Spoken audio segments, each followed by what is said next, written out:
この番組はご覧のスポンサーの提供でお送りします。Konnichiwa everyone, it's Dan from JaDan.co.uk and today I've got a special guest.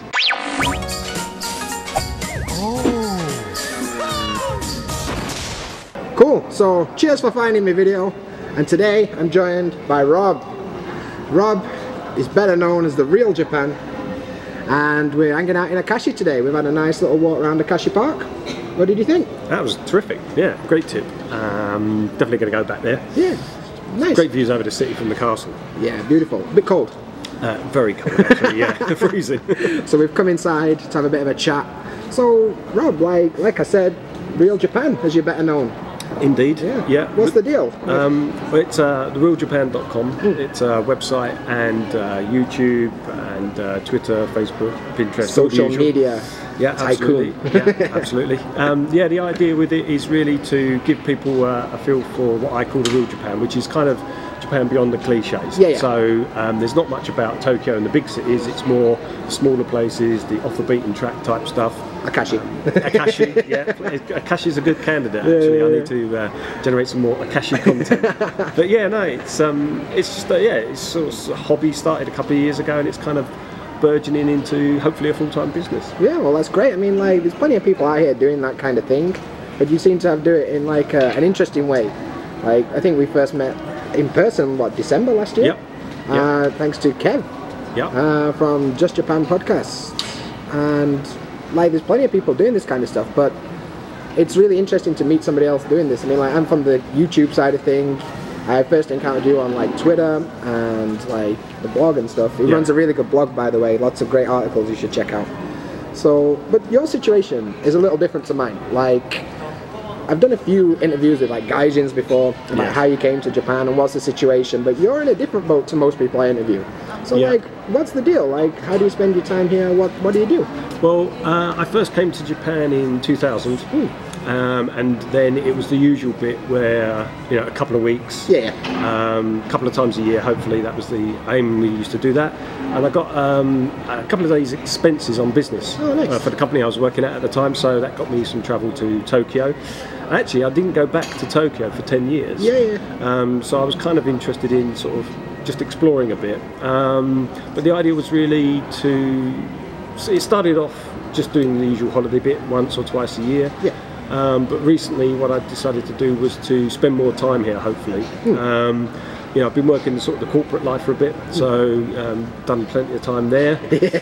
You've done your innings. I've done my innings, It's time to sort of escape a little bit. So, what we wanted to do, really, my wife's Japanese, so we got married in the UK and also in Japan as well. So you did both sides. Yeah. So very much got a foot in each country. And she loves the UK as much as I love the UK, and we both love Japan, obviously. But what we really didn't want to do, ideally, was like choose between the two.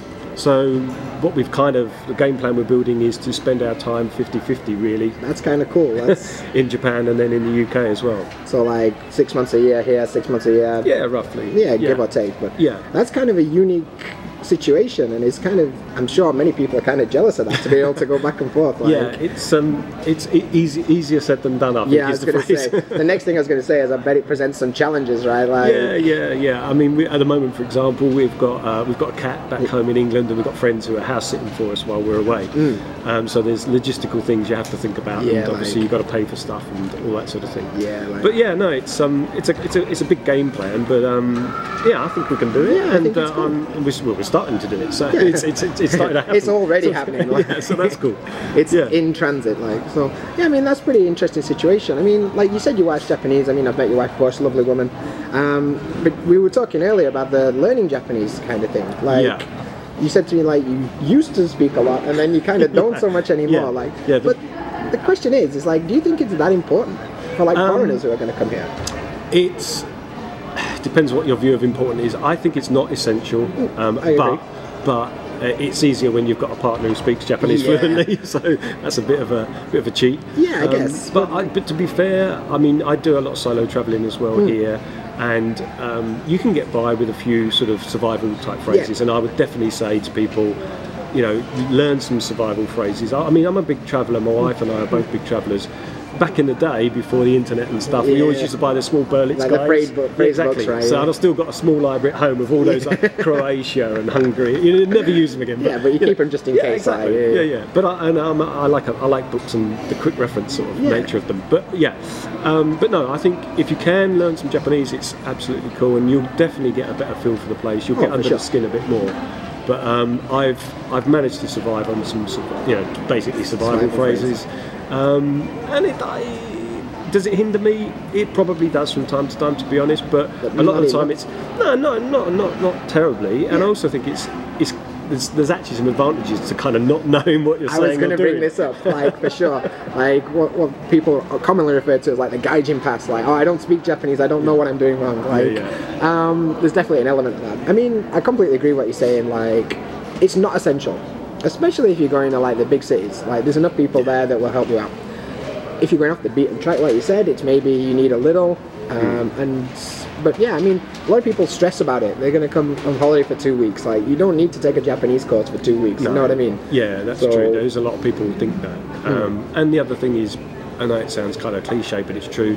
As the foreign face in Japan, you will be slightly unusual. Yeah. And people will just automatically default to English as the alternative language to try and engage with you. And the other thing is, Japanese people are really open and engaging. So that, they'll really go out their way to try and make you feel comfortable. And if they realise you can't speak the language, even if they've only got a smattering of English themselves, a lot of gestures will come about. Yeah, absolutely, And actually, when I came we flew into Kansai International this time, and there was one of the stalls there at the arrivals gate, and they had a T-shirt that has the different symbols, so you can point to, like, I want a takoyaki, or I want a pizza, or so it's like your own little it's a pictograph. I want this one. See, that's smart business. Yeah, and it was free if you were hiring like a Wi-Fi router, which I thought was a really cool thing to do. Actually.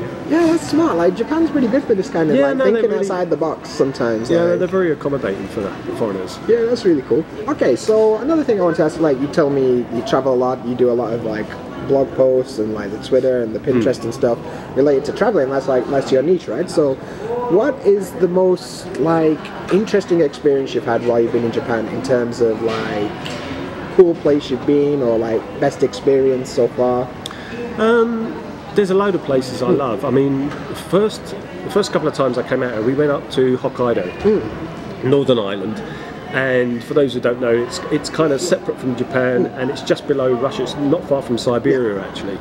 And we came here in the deep winter, so it was really, it's like minus 20 to down to minus 40 or something at times.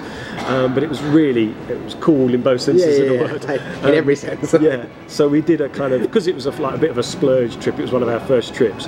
So we spent a bit of money on it, and so we did a helicopter flight. Oh wow! We hired some snowmobiles, and we did. They had a track marked out on a frozen lake. Oh, that's sick! And we were the only two people, because it was like in the middle of the winter. Nobody was interested in really doing it, and so we had this whole lake to ourselves, and we were sort of skating around on snowmobiles. So that was very cool.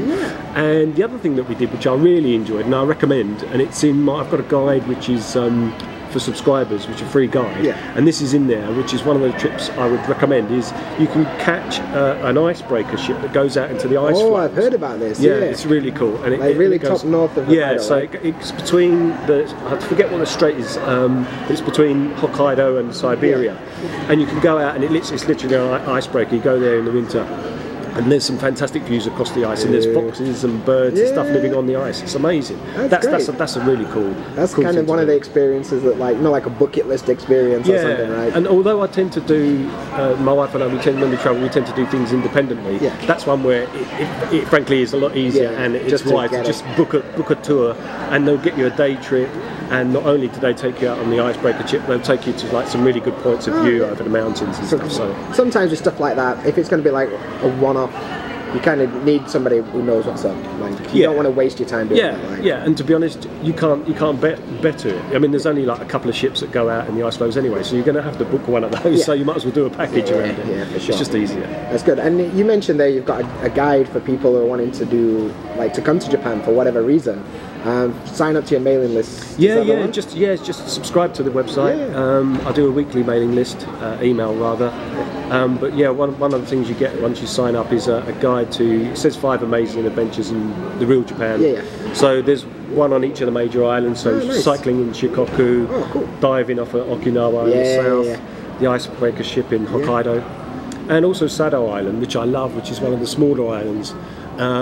There's Kodo drummers, taiko drummers. Nice. Are based I there. love that kind of thing. Yeah, and you can go to they've got like a kind of an art centre there where you can actually do the taiko drumming yourself. It's fantastic, cool. Really cool. You get taught by one of the ex-Kodo drummers. It's fantastic, and it's really thing, is it? Like, no, it's great. It's great. So those things are all in the guide, and it's just free for subscribers. Yeah. Well, so of course, description. There'll be a link to the website and stuff, so be sure to check it out. But let's do something a bit different. Let's do like lightning round. Coffee or tea? Coffee. Cats or dogs? Cats. Okay, England or Japan? Ooh. Say Japan. Ooh, I snuck that in the third one. I'll get you warmed up. Okay, so what else am I going to ask you? I got a list on the phone which I'm now filming with, which I forgot. So. And you said professional. You didn't see anything yet. Okay, so like summer or winter? Oh, that's tricky. I would say winter, but I've never spent a summer in Japan. But that's because neither my wife or I like really high heat. So it's the humidity that gets you. So so I'm going to go winter with that one. Yeah, I think I'd go winter too. Books or movies? Oh, books. Oh, books. Nice. I do love films actually, but yeah, I'm gonna go for books. Okay, cool. And last one then, wine or beer? Oh, wine. Oh, a bit of a wine connoisseur. Well, yeah. Drinker. English. Yeah, good stuff, good stuff. So yeah, lightning round, just a bit of fun. In terms of like your goals then this year, like you're always planning, you're always got stuff coming up, like what's next for you?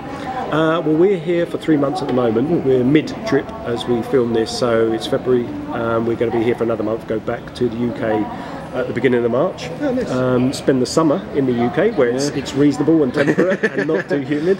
And probably grey. And then head back to Japan later in the year. Nice. I've noticed actually, quick tip folks, ANA are doing a really good flight trip at the moment. This is not an affiliate thing by the way, but I know I noticed. Not sponsored. No, I saw they did a message the other day, and basically you can do a couple of stops within Japan for the standard price. Yeah, that's not bad. So I might take advantage of that and come back in the summer, around the summertime, not high summer. But yeah, so the idea is to go back to the UK, do some stuff back there for 6 months or so roughly, and then be back in Japan for the second half of the year. Yeah, sounds good. And more adventures. Yeah, hopefully. of course. Gotta keep moving. Absolutely, yeah. Gotta keep on the road. Yeah, that's it. Well, yeah, good stuff. Today's question for you guys who are watching at home is basically, how jealous are you of Rob's situation? And if you're not subscribed to his channel, why not? So, comment section, give a shout out, let him know what's up. And that's basically it. Do me a favor, stick around to the end, check out the Patreon, check out the subscribe button, why not? But I'm gonna go. So as always, until next time, thanks a lot, Rob. Jamata.